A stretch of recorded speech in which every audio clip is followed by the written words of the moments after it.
Nuevamente bienvenidos a todos a esta charla que vamos a hacer de parámetros de selección. Soy Camilo Sedano, ingeniero comercial de Médico Solar para Colombia. Muchas gracias a todos por acompañarnos y vamos a comenzar mostrándoles un poquito de qué es Médico Solar. Con eso también damos un poquito de tiempo para que se termine de conectar la gente ya cuando vayamos a entrar en materia. Médico Solar es parte de la familia Médico. Somos una empresa barranquillera fundada en 1922. Actualmente somos una de las 500 empresas que más facturamos dentro de Colombia, facturando más de 100 millones de dólares anualmente. Contamos con más de 30.000 clientes B2B y con más de 700 empleados. Hacemos mucho énfasis en que nosotros nos dedicamos única y exclusivamente a distribución. Particularmente somos parte de la familia Médico, una familia que cuenta con 7 diferentes divisiones: división de Médico Solar, ferretería, automotriz, Médico Food Service, licores, consumo masivo y hogar, todas las cuales compartimos una misma columna vertebral dentro de Médico en todo lo que es el área legal, recursos humanos, financiera, etcétera, y eso nos permite a nosotros los comerciales dedicarnos a nuestras áreas, particularmente en este caso Médico Solar. ¿Qué es lo que nosotros les ofrecemos entonces? Conveniencia y accesibilidad, experiencia y logística a la medida. Al fin y al cabo son 100 años de experiencia que tenemos en cuanto a distribución, alta calidad y tecnología de punta, solo manejamos los mejores equipos, y garantía y respaldo. Contamos con 2 bodegas internacionales, una en Miami y una en Panamá, desde las cuales podemos llegar a toda Latinoamérica y el Caribe.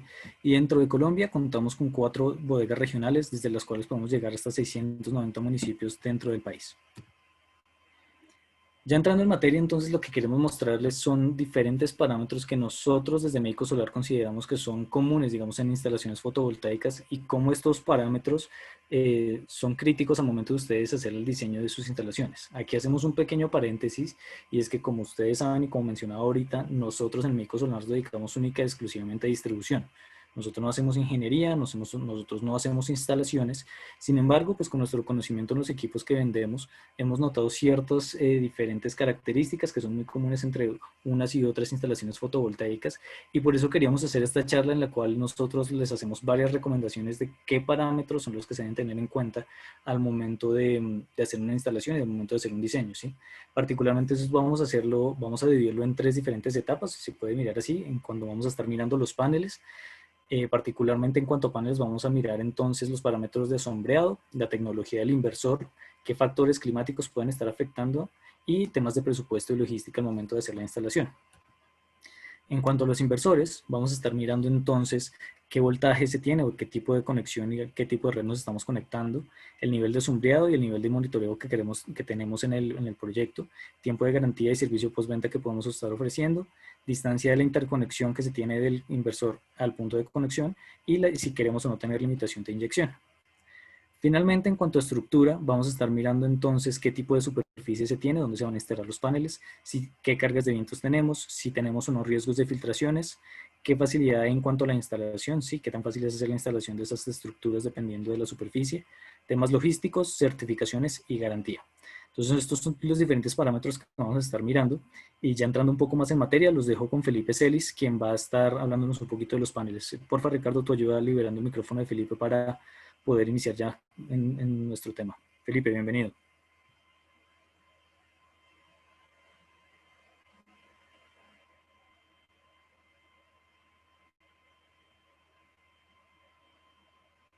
Ricardo, porfa, tu ayuda liberando el micrófono de Felipe Celis. Felipe, ¿sí te Hola, tenemos? buenos días, sí, ¿cómo están? Como les comentaba Camilo, mi nombre es Felipe Celis, soy ingeniero mecánico y estoy a cargo de la parte comercial internacional de Médico Solar. Bueno, entonces continuando un poco con este webinar, vamos a ver algunas recomendaciones para la selección de paneles solares dependiendo del proyecto y donde estemos trabajando. Digamos que en la industria vemos una gran variedad de oferta de paneles en tamaños, potencias, geometrías, tecnologías, etcétera. Entonces, ¿cómo podemos seleccionar bien estos equipos, o todos son lo mismo? ¿Qué tecnología me puede servir para qué tipo de instalación, etcétera? Eso es lo que vamos a repasar. Entonces, vamos a ver, como les comentó Camilo, estas 4 variables en las instalaciones: el tipo de sombreado de obstáculos que tenemos en una instalación, la tecnología del inversor, los factores climáticos y el presupuesto y la logística. Entonces, digamos que con estos 4 podemos tomar decisiones sobre qué panel se pueda acomodar mejor a nuestro proyecto, ¿no? Entonces, vamos a comenzar con sombreado de obstáculos. Como ustedes bien lo saben, en instalaciones residenciales, comerciales, podemos tener diferentes tipos de aguas, podemos tener chimeneas, árboles, aires acondicionados, etcétera. Entonces, todos estos factores van a empezar a afectar o a tener un impacto en nuestro proyecto, ¿no? Entonces, ¿cómo podemos sortear estas condiciones para que nuestro proyecto tenga la mayor producción posible? Entonces, nuestra primera recomendación es que los paneles que vayamos a seleccionar sean o tengan la tecnología Half-Cut. ¿Qué es la tecnología Half-Cut para los que no sepan? Les voy a explicar rápidamente. En la parte izquierda aquí tenemos un módulo regular y en la parte derecha tenemos un módulo Half-Cut. La principal diferencia es la ubicación de los diodos, que en un módulo regular está en la parte superior del panel y en un módulo Half-Cut está en el centro del panel. Y eso tiene como consecuencia el número de circuitos que tiene el panel, el número de circuitos principales. En un módulo regular tenemos 3 circuitos y en un módulo Half-Cut tenemos 6 circuitos, ¿sí? Entonces aquí está gráficamente este obstáculo, esta sombra que tenemos acá. ¿Qué sucede en un módulo Half-Cut? Pues básicamente este obstáculo va a estar afectando 2 de los 3 circuitos que hay en el panel y en este caso va a estar afectando solamente 2 de los 6 circuitos que tenemos en el panel. Entonces, ¿qué es lo que estamos haciendo incluyendo esta tecnología? Básicamente estamos aumentando la probabilidad de que circuitos enteros del panel estén trabajando digamos, con toda la tecnología, estén trabajando al 100% de su capacidad, ¿no? Esta tecnología tiene otros beneficios que más adelante les voy a estar contando. Entonces, como bien les contaba, esta tecnología pues, nos ayuda a sortear esos obstáculos y a que los paneles estén entregando mayor potencia, ¿sí? ¿Qué otra variable podemos tener si el panel es de 60 o de 72 celdas? Entonces, normalmente un panel de 60 celdas mide 1.65 metros por 1, mientras que un panel de 72 mide aproximadamente, pues en general, 2 metros por 1, ¿no? Entonces, con un menor tamaño podemos acomodar mejor los paneles a instalaciones como la que vemos en la imagen, ¿sí? Podemos sortear los obstáculos, los tragaluces, etcétera. Mientras que con eso, bueno, la geometría nos impide un poco poder acomodarnos mejor al techo, ¿no? ¿Y qué otra diferencia hay? Y es que para un mismo proyecto va a tener un número diferente de circuitos totales en los paneles. ¿Qué es lo que quiero decir con esto? Entonces, por ejemplo, un proyecto de 20 kilovatios, ¿sí? Tengo la opción de seleccionar un panel de 60 celdas o de 72 celdas. Aquí seleccioné, digamos, dos potencias muy similares, 285 con 330, ¿sí? Entonces, ¿qué voy a tener? En el primer caso voy a necesitar 70 unidades y en el segundo caso van a necesitar 61 unidades. ¿Cuál es la diferencia real? El número de circuitos completos que hay en los paneles, ¿sí? Entonces, en el primer caso va a tener 420 circuitos y en el segundo 366, es decir, va a tener 60, aproximadamente 60 circuitos más con los paneles de 60 celdas. Entonces, ¿qué es lo que estoy haciendo aquí? Como les estaba comentando, estoy aumentando la probabilidad de que con todos estos obstáculos que tengo, cada circuito interno del panel esté trabajando al 100% de su capacidad. Esto se va a ver reflejado finalmente en la producción del proyecto, ¿no? Porque si yo le instalo a mi cliente paneles de 330, pero él está viendo en su factura que en verdad no están produciendo por los factores que tienen, pues bueno, valdría la pena entonces encaminarnos por este lado de de las 60 celdas, bueno, dadas las condiciones que les dije anteriormente, ¿no?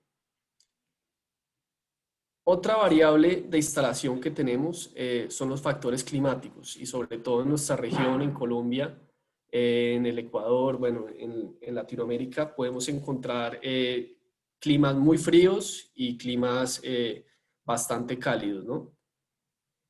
Entonces, La primera consideración que debemos tener en cuenta es si el panel es monocristalino o policristalino. ¿Por qué? Porque esta tecnología nos va a ayudar a identificar para qué temperatura es mejor cada panel. Entonces, en este caso, escogimos dos referencias de Trina muy similares, de 60, bueno, 120 celdas half-cut cada uno, potencias similares, ¿sí? Entonces, acá en la parte izquierda tenemos el Honey M de 315 a 335 vatios, ¿sí? Y acá en la parte derecha, este es monocristalino y en la parte derecha tenemos digamos, su equivalente en policristalino.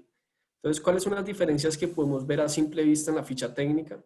Es de una vez su potencia, para la misma geometría vamos a tener potencias diferentes, simplemente por la tecnología, su eficiencia, como sabemos, los paneles mono son más eficientes, y hay una tabla muy importante en las fichas técnicas que es la tabla de coeficientes de temperatura. Aquí lo que tenemos son los valores con los que podemos medir la afectación de la eficiencia máxima o de la potencia máxima del panel con cada grado centígrado que aumentamos o disminuimos en temperatura ambiente y del panel, ¿no? Entonces, ¿cuál es la principal diferencia aquí? Es este coeficiente de temperatura. Entonces, por cada grado centígrado que yo aumente la temperatura, va a estar disminuyendo 0.37% el coeficiente de potencia máxima. Y en cambio, en el policristalino va a estar en 0.38. Entonces, aquí la diferencia ya empieza a verse. De pronto esto se hace sobre 20 grados centígrados, entonces de pronto cuando yo tengo una temperatura ambiente de 35, 30 grados centígrados, vale la pena incluir un panel monocristalino que tiene un mejor comportamiento a temperaturas altas. Pero por el contrario, si yo estoy en regiones de baja temperatura, como lo son la región andina, Bogotá, sus alrededores, pues tal vez incluir paneles policristalinos nos pueden ayudar a, bueno, no toca incurrir en el gasto económico que significa comprar paneles mono y, bueno, va a tener un comportamiento muy similar al que tendría un monocristalino, ¿sí? Como les comentaba, también la tecnología Half-Cut nos ayuda a que el panel tenga un mejor comportamiento respecto a la temperatura. Entonces, aquí en el lado derecho vemos un panel, un módulo regular, y en la parte izquierda vemos un módulo Half-Cut. Entonces, ¿qué es lo que vemos? Pues que a simple vista la distribución de temperatura es mucho más homogénea, ¿sí? Digamos que por la distribución de sus circuitos y por la tecnología multibusbar, este panel no tiene lo que nosotros llamamos hotspots o son menos evidentes, mientras que en un módulo regular estos hotspots, puntos de calor que nos van a afectar el módulo, su vida útil y su producción, son más frecuentes y se presentan más temprano en la vida útil de un módulo, ¿no? Entonces, bueno, digamos que en resumen lo que vemos en la tabla es que podemos alcanzar solamente con la tecnología Half-Cut, podemos alcanzar a disminuir 2 grados centígrados la temperatura de operación del módulo. Y como lo vimos ahorita, esto va a va a afectar directamente nuestra producción y va a afectar directamente la vida útil del módulo, ¿no? Entonces, digamos que si vamos a trabajar en temperaturas altas, también es recomendable utilizar la tecnología Half-Cut. Continuando con las variables de instalación, en la parte de presupuesto y logística, que es una parte muy importante de los proyectos, vamos a ver un par de ejemplos sobre cómo podemos, digamos, estudiar esta parte para tomar una decisión, digamos, más adecuada en lo correspondiente a la logística y lo que nos costaría la tecnología del módulo. ¿Sí? Entonces, aquí ¿qué tenemos? Una gráfica en la cual en el eje Y izquierdo tenemos el número de rieles, eso es para que vean también un poco lo que es la logística. Y en la parte derecha el número de pallets que vamos a necesitar para un proyecto de 60 kilovatios en función de la potencia del panel que vamos a utilizar. Entonces digamos que acá hay una exageración de las potencias posibles, ¿no? Entre 150 vatios a 500 vatios, que esto es una tecnología que pues, no se utilizaría realmente y esto, digamos, es la última tecnología, lo que ya está, lo último que hay en el mercado, ¿no? Entonces, ¿qué podemos ver? Que hay una región en la cual el número de rieles y el número de pallets es casi el mismo, ¿no? Entonces, pues digamos que si utilizo los paneles más económicos de menor tecnología, voy a tener que utilizar muchos de esos paneles y mi instalación va a ser costosa en horas hombre y bueno, en lo que es el volumen del material, ¿no? Mientras que en esta región, pues el panel va a ser más costoso porque es la última tecnología, pero va a tener que utilizar menos rieles, menos horas hombre, etcétera, ¿no? Entonces, en esta región vamos a tener que utilizar 13 pallets y 200 rieles aproximadamente, ¿no? Esto es un cálculo, digamos, general. Esta región es la que nosotros recomendamos, estar en tecnología buena, eh, pero pero si nos, como les decía, si nos vamos mucho a un extremo, vamos a eh, tener que pagar un costo muy alto en tecnología, pero muy bajo en logística y en el sentido contrario, ¿no? Cuando vamos a una baja tecnología, vamos a tener que pagar bajo precio por el módulo, pero mucho por la tecnología y por la instalación y la logística. Entonces, este centro, digamos que es lo que nosotros recomendamos, estar entre 385, 425 vatios para este tipo de, digamos, de proyectos. Y a continuación, pues les muestro otro proyecto de 20 kilovatios para que vean que esto no, o sea, es escalable para todo tipo de proyectos, ¿sí? Y ustedes pueden hacer también esta gráfica para medir las opciones que tienen y también ponerle el valor económico de los módulos para ya ponerlo más tangible. Entonces, digamos que, para este caso vamos a necesitar en la región que les comentamos 5 pallets y 85 rieles, de 385 a 415 vatios, ¿sí? Entonces digamos que esto es donde les recomendamos estar. Obviamente que todo esto son decisiones que debemos tener en cuenta. Y bueno, finalmente, la tecnología del inversor. Pues como sabemos, tenemos que coordinar eh, los paneles con el inversor, saber el voltaje máximo de admitida al inversor, etcétera. Pero aquí lo que les quiero dejar es, si hicimos el esfuerzo por tener paneles de altísima calidad, pues vale la pena aprovechar todo el jugo que nos pueden dar esos paneles y combinarlos con inversores de altísima calidad, como pueden ser microinversores que tienen, digamos, optimizan módulo a módulo. Y bueno, digamos que en la parte de strings también considerar equipos que van a tener varios MPPTs para poder aprovechar al máximo las características de los paneles que seleccionamos, ¿no? De mi parte eso es todo. Los voy a dejar a continuación con Camilo Peña y no sé, Francisco, si nos puedes ayudar con el audio de Camilo. Muchísimas gracias por su atención y él les va a seguir explicando las variables de selección para los inversores. Muchas gracias, Felipe. Mi nombre es Camilo Peña, soy ingeniero químico e ingeniero ambiental de la Universidad de los Andes y en México atiendo la región de la costa y algunas zonas del centro del país. Ahora, continuando con la presentación, yo les voy a hablar un poquito sobre los inversores y sobre las variables que debemos tener en cuenta a la hora de instalar estos.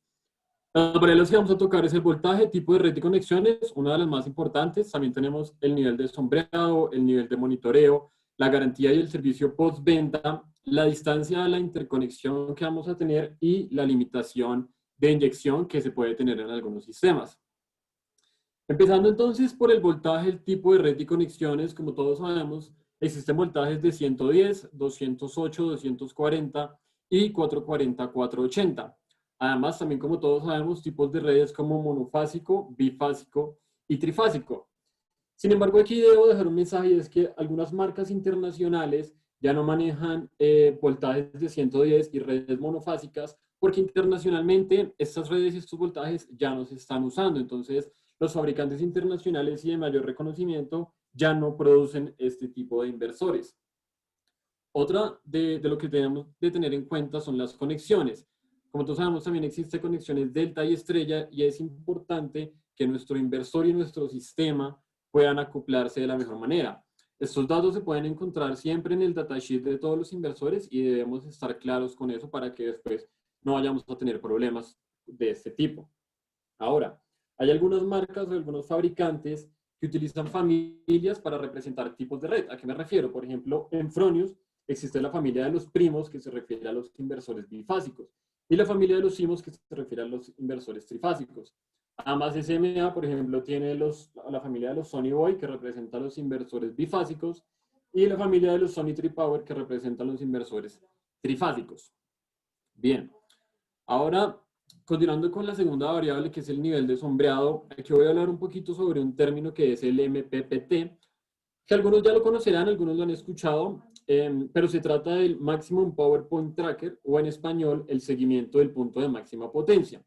Básicamente, esta es una tecnología con la que cuentan los inversores solares. Ahora, nosotros podemos tener un nivel de sombreado bajo o nulo, o un nivel de sombreado alto en nuestras instalaciones. Si tenemos el nivel de sombreado bajo o nulo, eso se va a traducir más que todo en una producción estable y que no va a ser necesaria una alta cantidad de MPPTs. Sin embargo, es necesario aclarar que yo solo puedo leer esto de arriba hacia abajo y no de abajo hacia arriba. ¿A qué me refiero? Que una baja cantidad de MPPTs no necesariamente me va a dar una producción estable.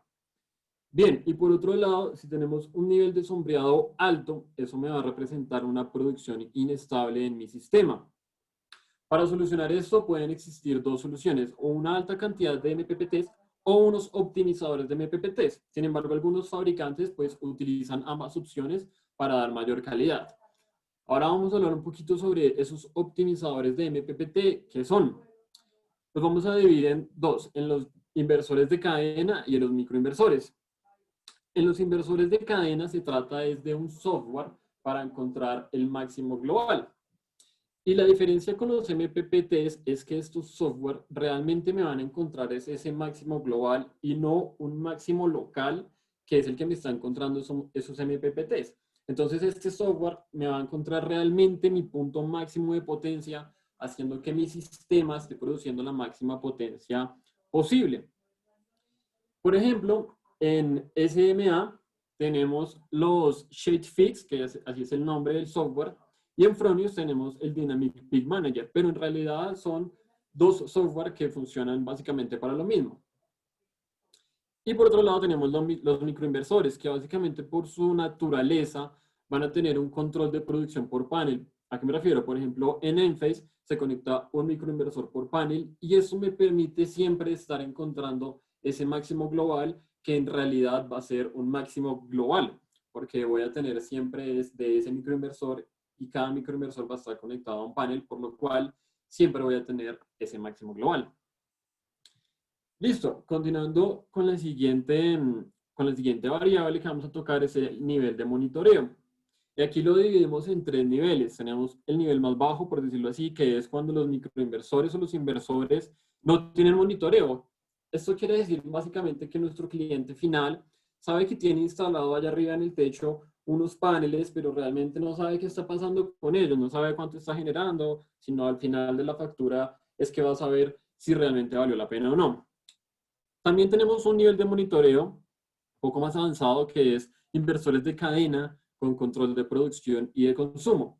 Entonces aquí les dejo dos ejemplos. Uno que es el Sony Portal de SMA, que me va a mostrar en mi celular, en mi tablet, en mi computadora, en cualquier lugar donde tenga internet, cuánto estoy consumiendo y cuánto estoy produciendo de esos paneles.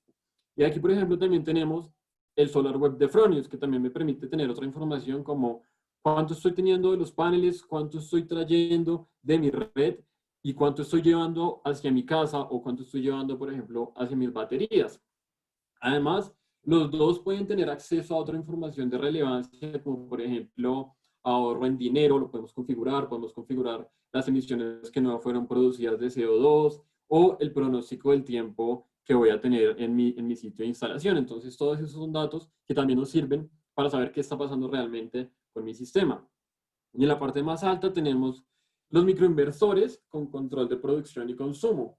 La diferencia es que nuevamente por su naturaleza, los microinversores van a estar analizando cada uno de los paneles. Caso contrario, que sucedía con los inversores de cadena, que era un monitoreo, un control muy general de todo mi sistema. En los microinversores voy a tener es un control por panel, entonces voy a saber qué está pasando con cada panel, por qué no está produciendo la cantidad necesaria, y puedo llegar a hacer correcciones sobre la marcha. Por ejemplo, si es que mi panel está recibiendo alguna sombra que no tenía prevista, o si el panel está rayado, o si tiene alguna suciedad, entonces puedo saber y puedo tener control de mi sistema. La siguiente variable que vamos a tocar es la garantía y el servicio postventa. Y la primera pregunta que pongo acá es: ¿qué tan rápido es necesario ese cambio? ¿Estamos hablando de una instalación residencial, estamos hablando de una instalación comercial o industrial, o ya es una granja solar? Porque las diferencias, bueno, todos los clientes obviamente van a querer un cambio rápido si ya está pasando algún problema con sus inversores o con sus microinversores, pero por ejemplo en residencial puede que el cambio o la afectación no sea tan problemática como por ejemplo en comercial e industrial, donde la instalación, la cantidad de energía que se está perdiendo es mayor, por lo cual los costos que estoy generando pues van a ser mayores. Y ya en granja solar, pues además de todos estos problemas económicos, pues puede que sea un contrato PPA, donde estoy teniendo multas que además me estén generando un costo adicional a mi cliente. Y aquí los voy a dividir también en dos para saber qué es lo que pasa cuando está sucediendo eso.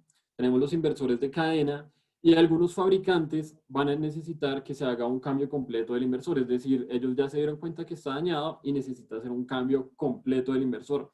Eso nos va a dar un poco más de tiempo, nos va a requerir más tiempo para hacer el cambio completo que, por ejemplo, otros fabricantes que te piden únicamente cambiar la tarjeta variada, porque ya entraron a ver qué era lo que le sucedía a tu inversor y se dieron cuenta de que simplemente es una tarjeta que podemos enviar e importar muchísimo más rápido que traer todo un inversor completo, ¿no? Y por otro lado tenemos los microinversores, que si se llegase a dañar algún microinversor, pues únicamente hay que cambiar ese equipo variado y no me va a afectar todo mi sistema. Es decir, solo va a tener una pequeña problemática con solo un microinversor, pero en realidad el grueso de mi sistema va a seguir funcionando correctamente. Caso contrario que en los inversores de cadena, que todas las cadenas que están conectadas a ese inversor, pues van a fallar porque el inversor no está funcionando. Y aquí en la parte de abajo les pongo una pregunta que es: ¿tiene el equipo un monitoreo para revisión remota? ¿Y por qué? Porque básicamente algunos fabricantes, para hacer el cambio, para saber que sí tiene garantía, pues tienen que tener esa revisión remota para entrar a ver qué es lo que está sucediendo con ese inversor, para poder decirnos a nosotros los distribuidores, por ejemplo, que sí procedan con la garantía y nosotros hacer todo el proceso más ágilmente. La siguiente variable que vamos a tocar es la distancia a la interconexión que vamos a tener en nuestras instalaciones. Y algunos se preguntarán por qué es importante esta variable. Básicamente es por la normativa. En Colombia, algunos países de Latinoamérica y el Caribe, existen normativas que permiten máximo un 2 o un 3% de caída de voltaje dependiendo del país. Y pues obviamente debemos cumplir con estas normativas. Entonces, cuando nos encontramos con distancias cortas, por economía, vamos a tener voltajes bajos y eso va a querer decir que nuestro cable va a ser de mayor calibre. Sí, es un poco más costoso, pero como es una distancia corta, pues en realidad el costo total no va a ser muy amplio. Obviamente todo esto depende de cuál es el voltaje que tiene mi cliente, ¿no? Caso contrario, si me voy por distancias largas, es decir, sí o sí las distancias a la interconexión van a ser largas, pues voy a tener que decidir si yo le tengo que poner un voltaje bajo o si le voy a tener que poner un voltaje alto. Si le pongo un voltaje bajo, pues voy a tener que irme con un cable de mayor calibre, que es más costoso, pero no voy a necesitar usar un transformador. Si me voy por un voltaje alto, pues voy a necesitar un cable con menor calibre, que es más económico que el otro cable, pero sí voy a necesitar un transformador. Entonces, el mensaje es que hagamos una optimización económica de qué es lo más conveniente en cuestiones económicas para hacer mi instalación. Por eso aquí les pongo que cuándo usar transformador y cuándo no. Entonces, dependiendo de esa optimización económica y del cableado y de las distancias. La siguiente variable que vamos a tocar es la limitación de la inyección. La limitación de la inyección es cuando yo no quiero inyectar energía a la red. ¿Y en qué escenarios debo yo considerar una limitación a la inyección? Pueden ser dos, o porque definitivamente no se permite inyectar a la red, ya sea por la normativa del país o por las subestaciones eléctricas, porque la subestación eléctrica no me lo permite o me permite hasta cierto tope de inyección. Entonces, sí o sí, mi inversor o mi microinversor debe tener esa disponibilidad de limitar la inyección a la red.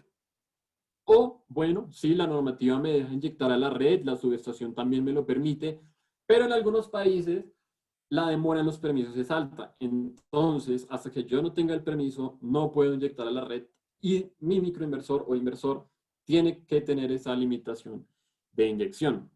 Y la última pregunta que les dejo aquí es, ¿qué debo comprar adicional para hacer la limitación a la red? Bueno, es que hay algunos fabricantes que ya incluyen todo lo necesario para hacer esta limitación y hay algunos otros que es necesario comprar, por ejemplo, los CTs de consumo que van a ser necesarios para esto. Ya con esto acabo mi parte. Pueden dejar sus preguntas en el chat y continuamos con Jimena Ayos, que nos va a hablar un poquito sobre las estructuras. Muchísimas gracias, Camilo. Muy buenos días a todos. Entonces, listo, vamos a pasar a la parte de las estructuras que tenemos que tener en cuenta. Aquí yo voy a estar dando como unos ejemplos de estructura para cada tipo de superficie y demás con nuestras marcas, pero esto pues es necesario tener en cuenta para los diversos tipos de estructuras que ustedes tengan, no solamente para estas marcas. Entonces, ¿qué variables vamos a tener en cuenta? Vamos a tener en cuenta el tipo de superficie, las cargas de viento que van a estar afectando nuestro proyecto, los riesgos de filtraciones en el caso que tengamos que perforar, la facilidad de instalación y logística, las certificaciones y la garantía de las estructuras. Entonces, bueno, vamos a empezar. ¿Qué tipos de superficie tenemos? Pues estas son como las más generales, hay otras un poquito más específicas, pero en general tenemos o cubierta de concreto plano, piso, tejas metálicas que cada una tiene como son subgrupos, ya los vamos a ver más adelante, teja de fibrocemento y teja española. Entonces vamos a empezar con la parte de cubierta de concreto plano. Esta cubierta tiene unas características y es que vamos a tener siempre el riesgo por filtraciones si vamos a perforar. Entonces, normalmente en este tipo de tejado no queremos perforar a menos que sea estrictamente necesario por las cargas de viento. Entonces, en este tipo de tejados normalmente estamos en edificios elevados donde la carga del viento va a ser mucho mayor y tenemos que tener en cuenta eso. Asimismo, como son techos planos, pues nosotros tenemos que darle la inclinación adecuada de los paneles con la estructura y eso va a depender de la latitud en donde estamos instalando. Entonces, bueno, como manera de ejemplo tenemos dos soluciones, son soluciones con contrapeso y que se diferencian, digamos, una de la otra. En este caso, en la solución de Unirac tenemos a 5 grados, a 10 grados, con K2 podemos tener de 10 a 15 grados, pero son básicamente o a un agua o a dos aguas. Entonces, ¿cómo vamos a decidir si queremos a un agua o dos aguas? Entonces vamos a ver el contexto donde nos encontramos y donde vamos a poner nuestro proyecto. Si tenemos igual radiación solar por todos los lados, pues tal vez nos vamos a ir por una solución a dos aguas, ya sea DIDOM, RDMT o la que ustedes tengan con su fabricante. ¿Para qué? Para optimizar el espacio, es decir, con esta solución yo voy a tener voy a poder poner mayor cantidad de paneles porque la sombra de uno no me va a afectar la producción del otro. Y asimismo, pues no voy a tener que poner windbreakers para soportar las cargas del viento. Pero si por alguna razón yo tengo un edificio muy alto al lado y la radiación solar no es la misma, es decir, me va a generar una sombra, pues yo solo lo voy a poner a un agua y en ese caso, pues tengo que tener en cuenta la distancia a la cual lo tengo que poner uno del otro para que la sombra no me afecte. En estos dos tipos de estructura, ellos ya vienen, digamos que, dimensionados para que yo ponga las estructuras y no tenga que preocuparme por las sombras. Tienen que mirar eso con su estructura. Pero básicamente estas son las soluciones que tenemos para este tipo de techo. Ya si ustedes están en una zona costera, deberían fijarse si la carga del viento es muy alta y ahí sí tendrían que entrar a perforar. Ya vamos a ver más adelante qué se puede hacer para el riesgo de filtraciones, pero es súper importante que tengan en cuenta la carga del viento en ese sentido. Ahora, para estructuras y proyectos sobre piso, ¿qué tenemos que tener en cuenta? Entonces, el tipo de suelo es súper importante que se haga un estudio de suelos antes de la realización del proyecto para saber si tengo que cimentar o si tengo que hincar la estructura o simplemente si tengo unos bloques de concreto y ahí pongo mi estructura suficiente. Y no solamente el tipo de suelo en un momento del año, sino también a lo largo de, digamos que, no sé, hacer el estudio en todo el año para saber, por ejemplo, si yo tengo este tipo de suelo durante 10 meses, pero 2 meses de ese año se me inunda el proyecto, entonces tal vez tenga que entrar a cementar para poder darle mayor rigidez durante todo digamos que la vida útil del proyecto. Y asimismo, como en el caso de concreto plano, nosotros somos los que le tenemos que dar la inclinación a los paneles con nuestra estructura. Entonces aquí vamos a ver 2 ejemplos de estructura.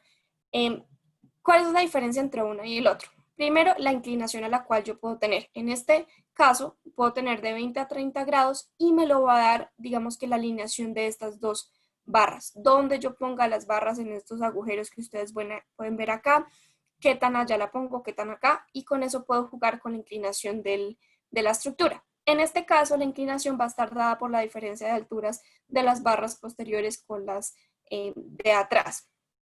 ¿Cuál es otra diferencia que tenemos? En este caso, estructuras, yo puedo hacer un arreglo de 60 paneles, es decir, 2 de manera vertical por 30. ¿Y qué voy a tener? Pues que si yo tengo una granja solar o proyectos donde voy a necesitar poner muchos paneles, pues no, la sombra que me va a generar esta no va a ser tan grande para que no me interrumpa con la sombra de la detrás. Entonces yo voy a poder poner varias estructuras una tras otra. Ahora, en esta es cuando yo quiero poner, mi proyecto no es tan grande, entonces quisiera poner solo una estructura que me soporte todo el proyecto o 2 estructuras, una tras otra, y puedo poner hasta 8 paneles horizontalmente así y las que yo necesite de manera, digamos que horizontal. Entonces, depende de qué tan grande sea su proyecto, yo voy a escoger una o el otro y también del piso que yo tenga, si voy a hincarla, si voy a cementarla, otra vez nuevamente es súper importante tener eso en cuenta. Listo, entonces ahora ya pasamos con los tejados metálicos y nuestra primera teja que vamos a encontrar es la trapezoidal. Aquí ya vamos a empezar a perforar, entonces el riesgo por filtraciones es algo que vamos a tener que tener en cuenta, la rigidez de la teja, y eso es para todo el tejado metálico. La teja es la que va a soportar nuestra estructura en este caso. Entonces, la teja tiene que poder soportarla y tiene que ser lo suficientemente rígida para soportar el proyecto. Si no, ya vamos a ver otras soluciones que podemos tener cuando no se fijan directamente a la teja.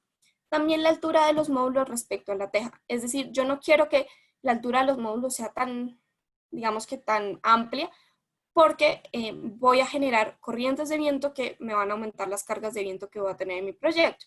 Pero pues sí necesito dejar una altura mínima para que, digamos que haya una disipación de calor ahí. Ahora, también en este caso, en la trapezoidal específicamente, necesito tener en cuenta las dimensiones del trapezoide y las distancias entre las crestas. Ya les voy a mostrar por qué. Entonces, vamos a tener diferentes tipos de soluciones. Esta es la primera, en donde yo no tengo riel y simplemente tengo un bracket que voy a anclar a la teja. Entonces, lo que yo hago es perforar la teja, pongo el bracket ya sea en la cresta, en el valle o en la cresta, perdón, o en mi trapezoide. Y por eso es que yo necesito tener las dimensiones para corroborar que el bracket que vaya a poner sí se ajuste a mi tejado. Hay diferentes tipos de bracket, entonces seguramente voy a encontrar uno que se ajuste a mi tejado, pero sí es importante que corroboren las dimensiones para que no se lleven sorpresas en el momento de la instalación. Hay otro tipo de soluciones que son rieles cortos que van de cresta a cresta. Entonces lo que yo tengo que fijarme es que si ustedes ven estos agujeros que están acá, también están en esta parte y en el otro extremo del riel. Entonces yo simplemente tengo que fijarme que con el juego de agujeros que tengo pueda llegar de una cresta a la otra.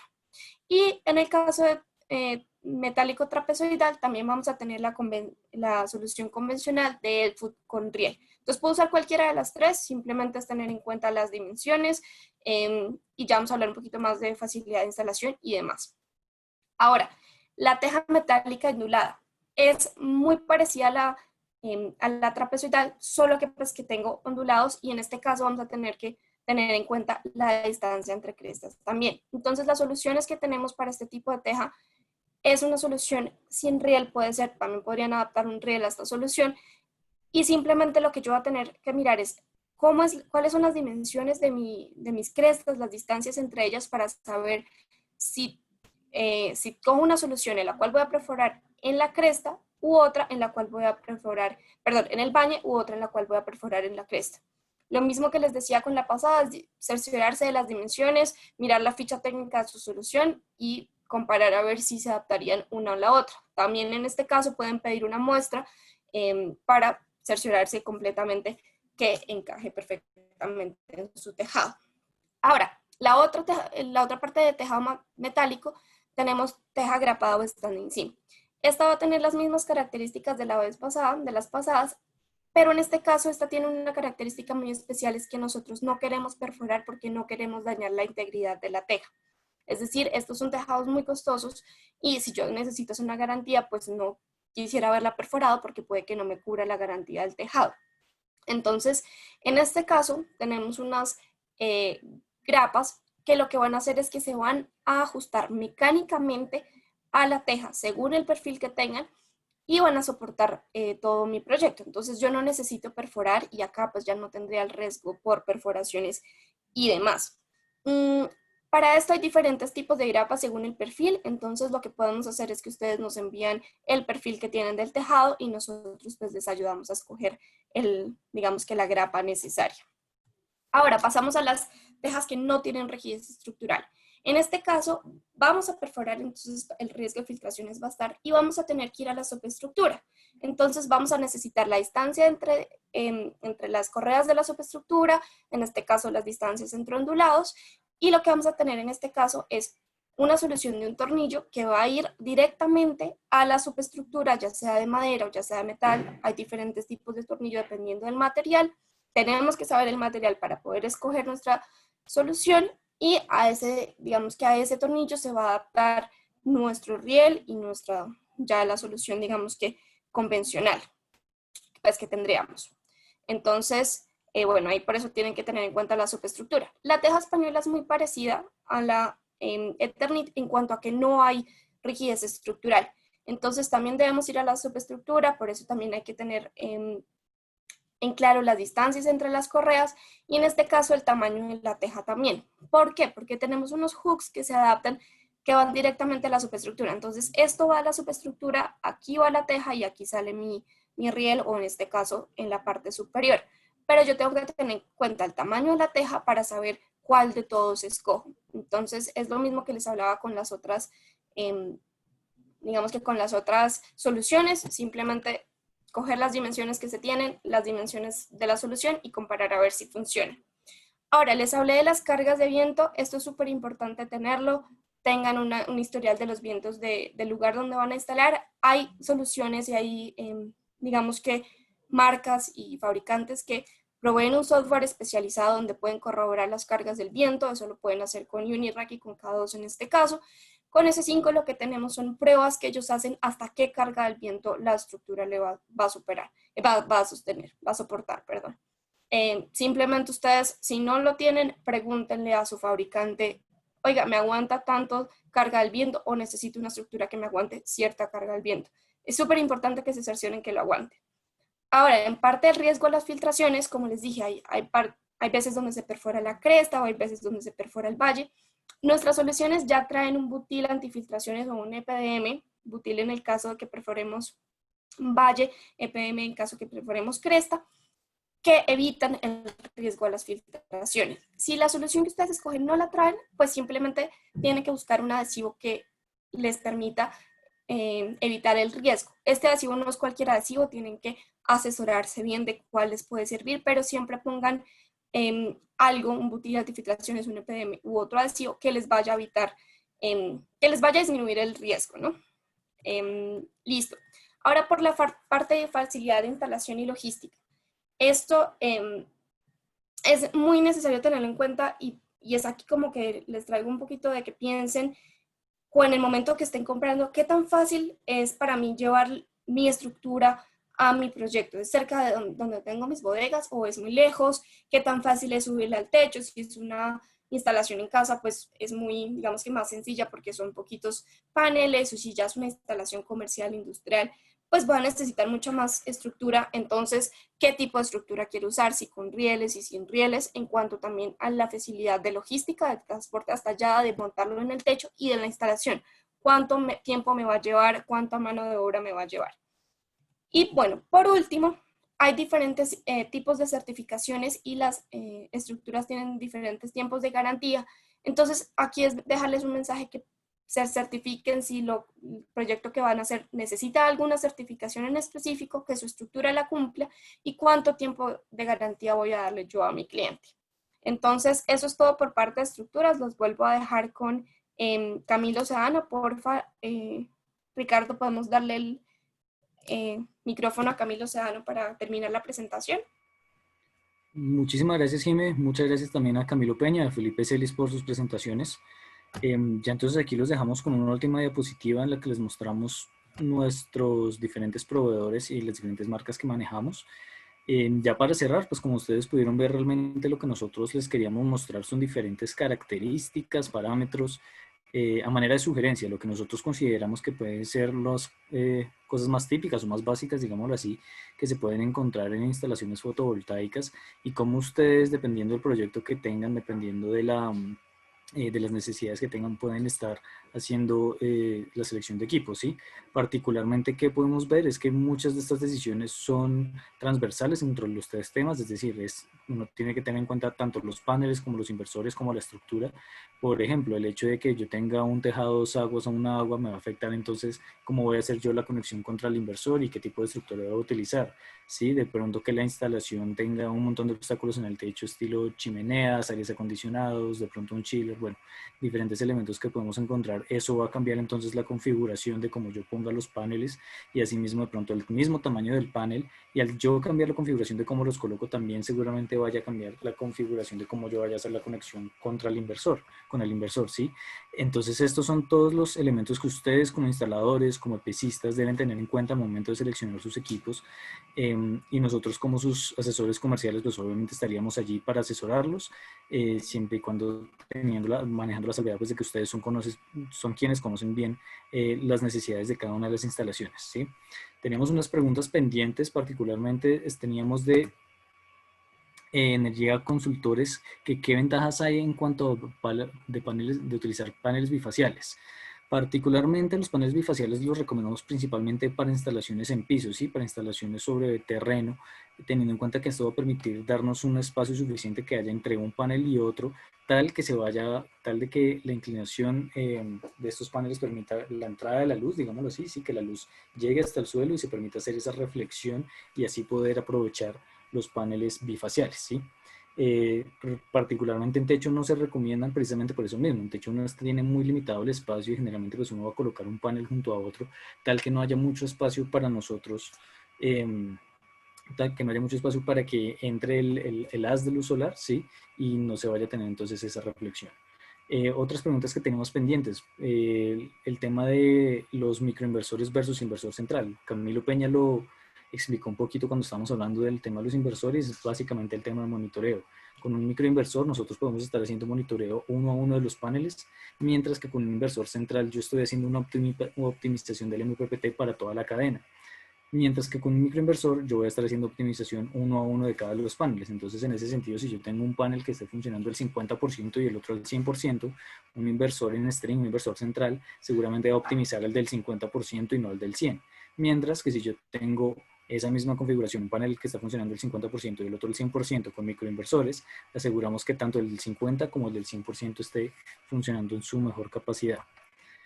¿Sí? Otra pregunta que tenemos ahí pendiente, pero pues que Carlos ya nos ayudó a resolver, el tema de las garantías en cuanto a filtraciones. Realmente los proveedores de estructuras no dan una garantía como tal en cuanto al tema de filtraciones, pues precisamente por como comentábamos, depende bastante de la instalación que se vaya a realizar, depende del tipo de tejado y pues digamos hay bastantes variables que se salen de la mano tanto del proveedor como del instalador en cuanto a esa filtración como tal. Finalmente, nos preguntan acá si es mejor instalar varios inversores de 208 o 240 sin transformador o uno, asumo que terminará la pregunta. Depende bastante de la instalación realmente, depende de la instalación de cómo tú lo vayas a tener, depende de cuántos kilovatios estés instalando, eso va a variar completamente en cuanto también a la subestación que tengas, cómo quieres hacer la conexión.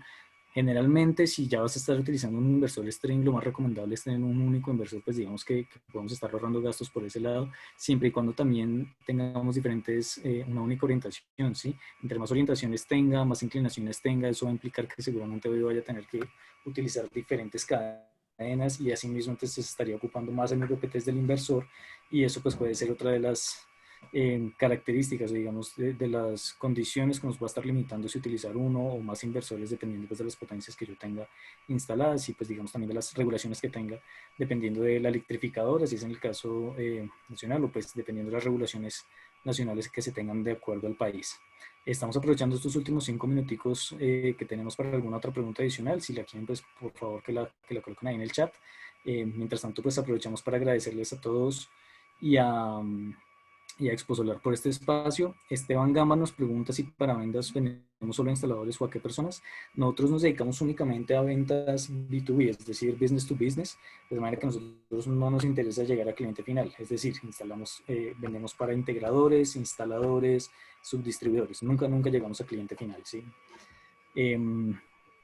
Gracias nuevamente a Jimena Dayos, a Camilo Peña, a Felipe Celis por toda la información que nos proveyeron. Con ustedes, Camilo Sedano. Aquí les dejamos también nuestros contactos para cualquier duda que tengan. Nos preguntan, ¿a partir de qué potencia es más conveniente utilizar microinversores sobre los inversores? Depende netamente de tu instalación, vuelvo a lo mismo. Esto va a variar en cuanto a costos, va a variar en cuanto a la potencia que tengamos. Nosotros digamos que por regla de dedo, pero pues esto no es completamente, no es una regla de oro, si esto no es fijo.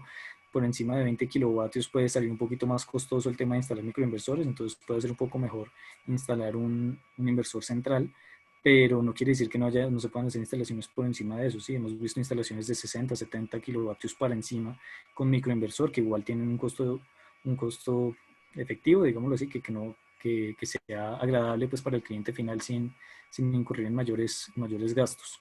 Entonces, realmente en cuanto a microinversor sobre inversor, depende mucho de la aplicación que tenga, las orientaciones que tengamos, los costos que se vayan a tener. En cuanto a toda la instalación, eso es realmente lo que puede estar cambiando nuestra decisión si un microinversor sobre un inversor. Cualquier pregunta adicional, pues aquí estaríamos un par de minutos más. Muchísimas gracias a todos por su asistencia. Estaremos compartiéndoles seguramente la presentación una vez Exposolar nos la haga llegar. También pueden ingresar a nuestro canal de YouTube, nos pueden seguir en redes sociales, ya sea en LinkedIn, en Facebook, en YouTube, como Meikosolar. En nuestro canal de YouTube pueden encontrar todos los webinars que hemos venido haciendo. Seguramente encontrarán este mismo webinar también una vez lo hayamos podido subir a la plataforma. Muchísimas gracias a todos por su asistencia. Seguimos aquí pendientes con cualquier pregunta adicional.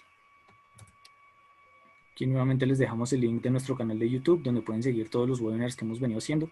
Aquí pueden encontrar webinars técnicos respecto a los diferentes equipos que manejamos dentro de nuestras líneas, dentro de nuestro catálogo, webinars dictados por los mismos proveedores, donde hemos resuelto varias dudas en cuanto a la utilización de los equipos y las capacidades que podemos ofrecer con los equipos que tenemos nosotros. Muchísimas gracias nuevamente a todos por su asistencia. Nuevamente gracias a todo el equipo de Meikosolar por sus explicaciones. Seguimos pendientes aquí cualquier duda adicional y agradecemos nuevamente a Exposolar por el espacio.